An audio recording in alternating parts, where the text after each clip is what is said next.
The men and women of the Minneapolis Police Department who responded yesterday did not hesitate.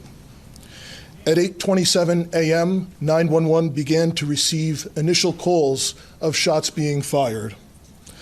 By 8:31, a Minneapolis police officer in a regular uniform with no helmet, no SWAT gear, ran into the church and was met by a parishioner who directed him towards where the gunman had been.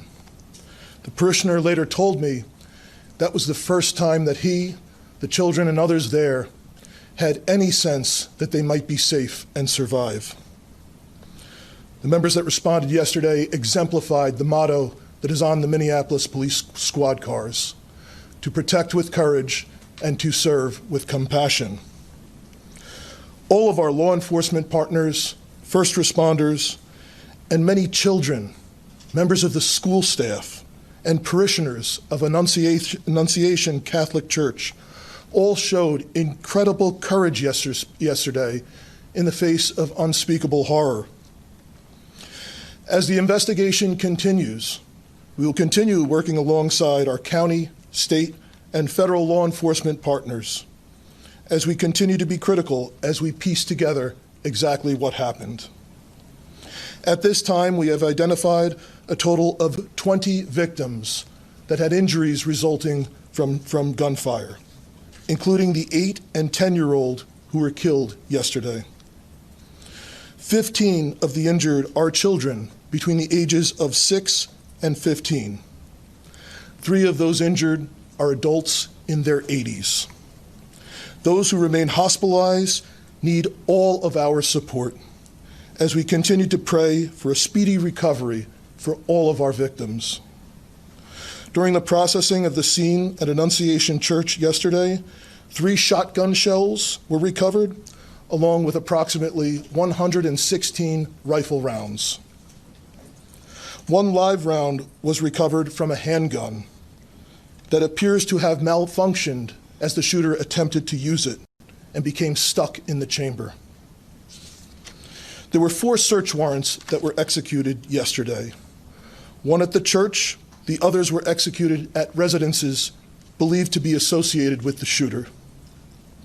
One of those residences was in the city of Minneapolis, a second one was in Richfield, and a third one was in St. Louis Park, which are both bordering municipalities. Additional evidence was recovered as a result of these warrants. Literally hundreds of pieces of evidence have been recovered thus far, which include electronic devices that will be further searched and processed. It now becomes our job collectively with all of law enforcement to process that evidence. And so this investigation will continue, and we will follow all of the evidence to its logical conclusion. I am aware, however, that this may not ultimately provide the answers that our public is looking for. When something terrible happens, the public expects law enforcement to provide some explanation for what happened. But the reality is, this is an unthinkable, completely senseless act. Violence perpetrated against children worshiping at Mass. And no investigation, no evidence will ever be able to make sense of such an unthinkable tragedy.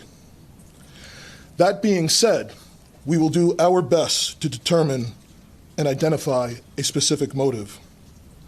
What we have seen so far is this is an individual who, unfortunately, like so many other mass shooters that we have seen in this country too often and around the world, had some deranged fascination with previous mass shootings and very disturbing writings that demonstrate hatred towards many different individuals and different groups of people.